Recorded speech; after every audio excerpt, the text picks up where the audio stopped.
kanker prostat. Jadi ini sifatnya jinak, ya. Adalah kondisi ketika kelenjar prostat, jadi bapak-bapak sekalian termasuk saya memiliki kelenjar prostat yang menghasilkan cairan, kelenjar itu menghasilkan cairan prostat yang menjadi bagian sekret sperma, ya.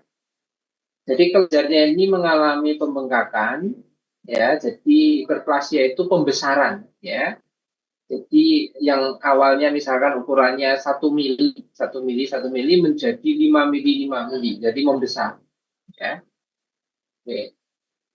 Dan tidak bersifat ganas, jadi dia membesar terbatas, gitu ya, tidak eh, mengganas, ya.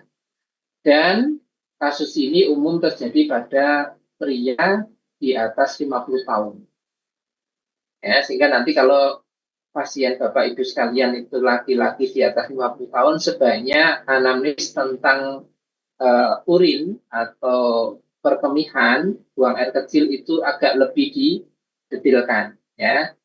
Jangan-jangan biarpun keluhannya itu mungkin sakit kepala, nyeri pinggang, ternyata juga ada PPH, ya. Kemudian gejalanya ini, yang pertama adalah selalu ingin berkemih, maka sering kita tanya frekuensi kencingnya berapa kali, terutama nokturianya, kencing malamnya. Sering kali ketika di praktek saya tanya pada pasien, wah sampai 6 Pak, bolak balik pipis, tapi lancar. Nah, bolak balik pipis tapi lancar. Perih boten-boten, nah tidak perih, tidak sakit, tapi sering. Ya, dalam Chinese medicine kan defisiensi ginjal gitu ini Pak Yoni, ya. Tapi di dalam patologi medis bisa jadi sudah terjadi pembesaran prostat. Ada kalanya juga penderita BPH nyeri saat buang air kecil. Nyang-nyangan lah istilahnya. Ada yang nyerinya cuma ukur-ukur nyeri yang sifatnya ngambang, ada yang sampai nyeri yang sangat menyakitkan. Kemudian inkontinensia urin atau BCR. Maka simbah-simbah sepuh itu kadang-kadang celananya pesing. Nah, apalagi yang kurang perawatan dari keluarga atau dari mandiri pasien pribadi, pasien yang kurang memperhatikan kebersihan diri, ya. Kadang-kadang datang itu pesing baunya, gitu. Kemudian sulit mengeluarkan urin. Jadi kalau pipis lama banget, ya, karena kadang hanya netes, gitu, ya. Kemudian mengejan waktu berkemih. Nah, bahkan semakin mengejan itu semakin kurang lancar, ya. Sehingga ini menyiksa, menurunkan kualitas hidup penderitanya. Kemudian aliran urin tersendat-sendat. Sehingga kalau misalkan aliran urin paling paling banter itu, kalau boleh diingat bapak-bapak, saya tidak ngomong ibu, ya. Bapak-bapak itu ketika habis sunat, saya ingat masalah, ya. Habis sunat itu aliran pipis paling kentut kamu mantur 3 meter. Lancar sekali, ya. Nah, tapi pada orang yang sudah mengalami BPH itu kayak keran yang sudah rusak itu. Jadi nggak lancar, kayak tersendat, ya. Kayak ada kotoran yang ada di saluran, ya, kira-kira begitu. Atau klepnya itu bukanya kurang penuh, kurang maksimal, ya. Bahkan pada kondisi tertentu urin disertai darah, ya, ketika memang radanya lumayan, ya, atau ada kondisi panas di dalam kandung kemih dalam Chinese medicine. Dan merasa tidak tuntas, baru selesai rasanya belum habis, ya, kembali ke kamar mandi lagi, kencing lagi, ya, tidak tuntas, nggak plong begitu. Oke. Penyebabnya apapun itu, ini lebih banyak idiopatik, ya, tapi yang menjadi tersangka adalah berkaitan dengan usia, ya, sehingga tidak terjadi ketidakseimbangan hormonal. Jadi hormon androgennya sudah mulai tidak balance, ya. Fungsi seksualnya pasti biasanya juga sudah menurun. Siapa yang berisiko? Nah, ini berarti kalau kita tahu siapa yang berisiko, kita bisa melakukan upaya pencegahan untuk tidak berisiko. Satu, orang-orang yang kurang olahraga dan obesitas. Maka ini bapak-bapak ini yang paling sepuh siapa ya di kelas ini ya, yang cowok ya? Pak Opik kok. Pak Opik sepertinya. Oke. Saya nomor Nah, 3, Pak. ada yang nomor 3, ada yang nomor 1 dan nomor 2 berarti. Iya, Pak. Ada senior. Oh iya, ya kita hormat pada senior dulu. Nggak usah sebut namanya, pasti tahu. Oke. Bagi kita semua, Bapak Ibu sekalian, apalagi yang sudah senior, monggo mari kita rajin olahraga dan mencegah biar tidak kegemukan. Yang sudah terlanjur gemuk, bagaimana caranya berat badan bisa terkurangi. Dan ini pelajaran penting kemarin saat saya ke Beijing, itu ada satu fenomena yang tidak terjadi di Indonesia, Bapak Ibu sekalian. Ya, ini bukan tentang ilmu akupuntur loh ya, tapi ilmu alam ini. Yaitu di sana, bahkan di Hong Kong sekalipun, mereka pekerja-pekerja informal itu, yang petugas kebersihan, yang menjaga kamar mandi, yang pokoknya yang informal lah ya, itu orang sepuh-sepuh semua. Beda kalau di kita kan, petugas toilet bandara itu kan anak muda tuh. Di sana nggak, orang-orang tua semua, yang bersihkan taman, yang nyapu, yang menata sepeda di pinggir jalan, itu orang-orang tua semua. Dan memang saya tanya kenapa demikian, memang itu di-setting demikian oleh pemerintahnya. Dengan tujuan apa? Dengan tujuan untuk menjaga kualitas hidup mereka-mereka yang sudah sepuh. Satu, kualitas fisiknya mereka terjaga dengan aktivitas yang teratur karena ada pekerjaan. Kedua, menjaga mental emosional mereka, sehingga mereka merasa masih berguna di usia tua. Mereka masih dihargai di usia tua. Mereka masih punya gaji dan pendapatan sendiri di usia tua. Sehingga mereka tidak stres, Bapak Ibu. Nah, maka dari itu, ini pelajaran sebenarnya buat kita di Indonesia. Biarpun usia bertambah, kita harus tetap produktif, ya, terutama aktivitas fisik. Nah, penuaan juga begitu ya, faktor penuaan yang tidak bisa kita hindari, namanya tua juga tua. Kalau tadi saya dikatakan saya masih kinis, alhamdulillah. Ya, ya, berarti Pak Opik, Pak Irsan itu ya masih jos, gitu ya. dan lain-lain ya. Bu Siti juga masih sehat bugar kan gitu ya. Nah, karena praktek kliniknya di sehat bugar ya. Oke, kemudian mereka-mereka yang memiliki penyakit jantung atau diabetes, mereka akan lebih rentan terhadap terjadinya BPH. Kemudian orang-orang yang konsumsi obat ya jangka panjang ya, beta blocker ini penyakit hipertensi ya. Mereka penderita hipertensi jangka panjang, efek sampingnya juga dari obat-obatan itu bisa menyebabkan pembesaran kelenjar prostat. Dan yang tidak bisa kita hindari adalah faktor keturunan. Kalau bapak kita dulu BPH, ya kita harus siap-siap nanti suatu ketika seumur bapak kita juga BPH. Maka upaya pencegahan yang lebih baik dilakukan. Diagnosis Bapak Ibu untuk dokter ya, ini kita ngomong dokter, karena BPH bukan ranah kita untuk mendiagnosis. Ya. Diagnosis, dokter akan menegakkan bahwa ini BPH atau tidak, itu didasarkan pada beberapa pemeriksaan Bapak Ibu. Yang pasti anamnesis, berkaitan dengan aliran urin, kekerasan berkemih, frekuensi terbangun di malam hari untuk berkemih, dan ini bisa kita lakukan. Mengejan untuk memulai berkemih, ini juga bisa kita tanyakan. Sering atau sering sulit menahan keinginan untuk berkemih, atau urgensi dalam bahasa Inggrisnya. Urgensi, jadi nek wis kroso segera harus lari ke kamar mandi, kalau enggak bisa ngompol beneran ya. Kemudian frekuensi berkemih lebih dari 1 kali dalam kurun waktu 2 jam. Ya. Nah ini yang mungkin belum kita pelajari, nggak tahu kalau teman-teman perawat belajar atau tidak ini, yaitu pemeriksaan fisik colok dubur. Ya, jadi pakai jari dimasukkan ke anus, kemudian dilakukan palpasi ke arah prostat, dan di situ ada benjolan yang nanti teraba. Ya. Nah, tapi ini pun tidak selalu dilakukan oleh dokter ya, karena prosedur itu agak sulit juga. Sebenarnya bukan sulit secara pekerjaan, tapi mungkin dipilih cara lain yang lebih tidak begitu ya. Nah, ini tes secara apa namanya lebih advance, yaitu dengan tes urin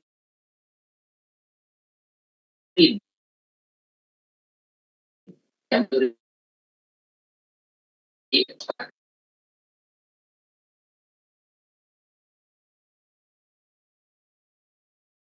kopi. Nah, ini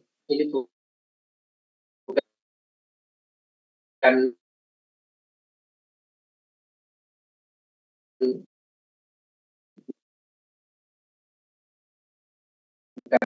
gitu.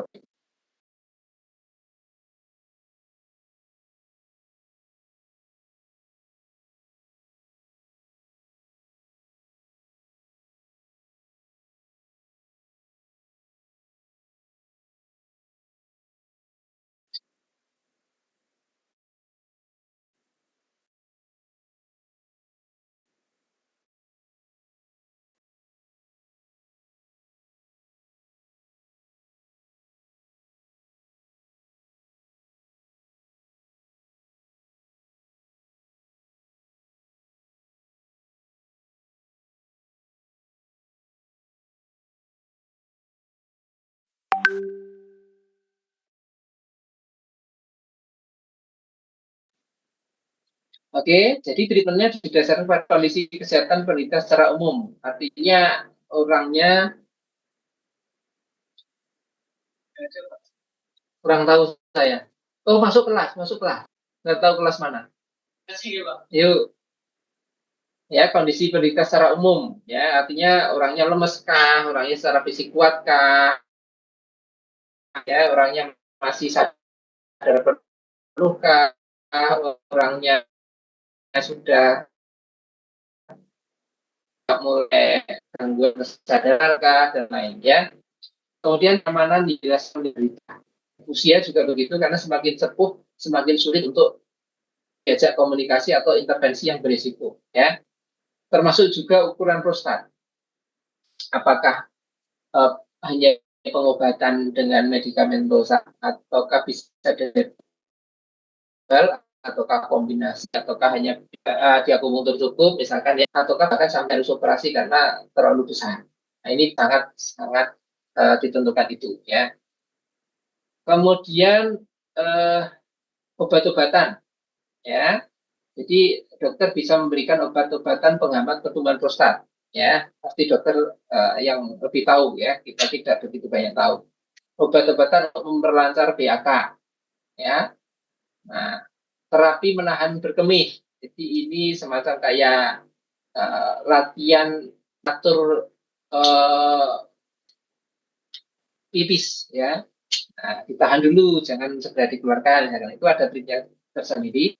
Kemudian modifikasi lifestyle ya, seperti olahraga teratur, mengurangi kafein, alkohol, ngopi itu ya Bapak Ibu ya, mengatur jadwal minum obat dan menghindari nokturia. Artinya apa?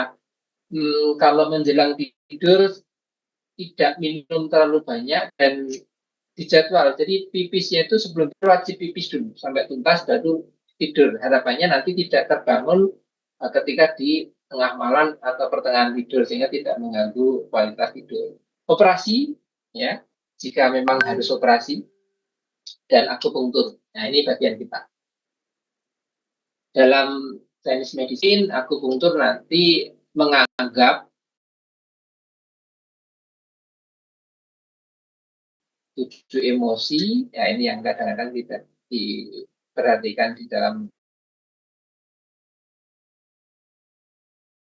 Western medicine. Diet yang benar, dan kenapa bisa begitu? Tujuh emosi membentuk panas internal yang nanti turun ke bawah, sehingga menjadikan panas di kemih. Diet yang salah, kecenderungan makanan yang lembab, apalagi lembab panas, akan membentuk lembab internal dan turun bersama panas ke bawah. Kelelahan, ya, kelelahan, aktivitas fisik melemahkan si limfa, yang di situ kemudian akan produksi lembab internal dan juga ikut turun ke bawah. Ya, Sedangkan usia akan menjadikan seseorang, ya, laki-laki yang sudah sepuh itu akan terjadi defisiensi ginjal, ya, dan tentu sepaket dengan defisiensi kandung kemih yang dimanifestasikan dengan kesulitan BAK dan breathing, ya, urin menetes. Ini diferensiasi sindromnya Bapak Ibu, ya. Jadi nanti yang pertama adalah obstruksi oleh stagnasi plekma dan stasis darah. Jadi ini biasanya nyerinya lebih, ya, lebih terasa. Nyeri perineal, ya, tidak nyaman, menjalar sampai ke perut bagian bawah, bahkan sampai di paha atas. BAK-nya terhambat, alirannya cuma kecil. BAK beberapa kali untuk mengosongkan lambung sehingga tidak pipis itu tidak, ya. Nah, buang air kecil tidak lengkap, tidak tuntas, ya, bisa menetes, distensi, tidaknya gelap dengan kemungkinan makula atau bintik sianotik, ya, nadinya licin berombak. Maka prinsipnya adalah menggerakkan ji dan darah, kemudian mentransform, mengurai lembab, ya. Maka titiknya adalah seperti itu. Maka titik. Nah, ini titik Huyin. Ada yang pernah masuk Huyin, Bapak? Karena ini kadang-kadang pasien juga, kita kalau tidak percaya diri juga nggak enak, pasien juga malu kadang-kadang kan karena tempatnya, ya. Kalau Chongqi masih lah, Chongqi masih mudah dijangkau, ya. Setidaknya Chongqi, Huyin, Chongqi, Guanyin, Sanyinji, dan Hebu. Penjelasannya di situ. Titik tambahannya ketika stasis darah, tambahkan Shihai dan Jujuan. Ketika lembab panas, tambahkan Yingling Juan.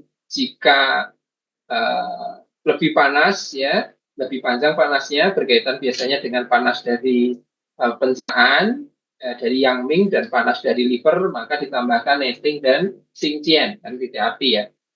Kemudian jika ada indikasi dingin, perlu dimoksibusi. Nah, Huyin dimoksibusi gimana, ya. Kemudian hematuria, Shihai, nyeri genital ditambahkan tun, ya. Nyeri saat BAK, Suitau, ST28, dan Cebian BA54, sulit BAK, Yinling Juan, dan Cebian, ya. Defisiensi ginjal, polio ditambahkan, yang ginjal defisien tambahkan Taisi, defisiensi D tambahkan Taipai. Konstipasi, feses kering tambahkan Cekau, ya, G6. Kemudian sindromnya hanya ini ternyata Bapak Ibu. Yang utama, ya, nanti yang bawah ada lagi. Ini herbalnya, ini saya ambil sesuai dengan buku referensi, ya. Isinya sebegitu banyak, ya. Dosisnya 1-2 kali sehari, ya. Ini untuk sindrom yang pertama. Nggak tahu apakah di Indonesia ada apa tidak. Semoga ada, ya. Oke. Kemudian sebenarnya sindrom kedua adalah depresi hati dan ada plekma, ya. Tanda gejalanya BAK urgensi, jadi nggak iso empet pipis, ya, sering. Kemudian saat sedang stres keluhannya memburuk, ya, dipicu oleh sumpek, ada beban pikiran, kok pipisnya jadi nggak lancar, ya. Oke. Kemudian distensi, bahkan orangnya mudah marah, emosional, disepuh tapi emosional, gitu, ya, sulit tidur, perutnya bisa kembung, tidaknya bisa normal atau agak gelap, selaput putih, licin, gitu, ya. Nadi tegang dan licin. Titiknya Huyin, Chongqi masih menjadi titik utama, Sanyinjiao juga, Zhuwen, dan Taichung, ya, karena ada masalah tadi emosi. Taichung menjadi titik diferensial sebagai upaya menenangkan depresi hati. Ya, kalau namanya sih sini sudah ada Sanyinjiao. Selanjutnya ini, kalau ini di Indonesia karena ada tempelannya SSA. Nah, Indonesia ada pasti ini, ya. Oke, ini adalah herbalnya Bapak Ibu sekalian. Lebih lanjut tentang herbal nanti tanya pakar-pakar herbal di sini. Kemudian stagnasi lembab panas, ya, BAK-nya sering, urgensi juga nyeri, selalu ingin buang air kecil, urinnya keruh atau kuning, ya, bisa terjadi nokturia, ya, bisa pH-nya alirannya sedikit, ya. Kemudian bisa panas saat pipis, nyeri di perineum, ya. Kemudian bahkan tinjanya juga ikut sulit keluar dan kering, ya, karena ada lembab panas. Ada mulutnya pahit, ya, lidahnya ungu berlendir, selaput kuning, nadinya licin cepat. Di tanda lembab, cepat tanda panas. Maka prinsipnya membersihkan panas, mengurai lembab, melancarkan sirkulasi dan darah. Titiknya Zhou Jihui, tambahkan Yingling Chuan, San Yin Jiao, dan Cepian, ya, BL54. Titik tambahnya sama seperti itu. Ini herbalnya, ya. Oke, di sini sebutnya Master Yan's Product Formula, ya. Oke. Pasti ini herbalnya herbal untuk pendingin, ya, pendingin dan mengurai lembab, ya. Oke. Kemudian defisiensi yang limpa dan ginjal. Nah, kalau sudah melimpah biasanya selalu ada masalah penurunan nafsu makan, ya, orangnya lemes, gitu ya. Oke. Nyeri punggung, kelelahan, ya, ekstremitas dingin karena defisiensi yang terjadi tanda-tanda dingin. Artinya halus dan lemah, selaputnya putih, ya, selaput lidahnya putih, ya. Dan juga sudah terjadi disfungsi atau penurunan fungsi seksual, bisa mungkin impotensia atau hasrat seksualnya sudah menurun, ya. Ini biasanya sakitnya juga sudah lama, ya. Maka titiknya adalah Huyin, Guanyin, ya, Sanyin, Jiao, dan Sensu. Karena kita harus menguatkan yang limfa dan yang ginjal bersamaan, ya. Di sini ditambahkan Taipai bisa, ya. Oke, Mingmen tidak bisa karena defisiensi yang. Oke.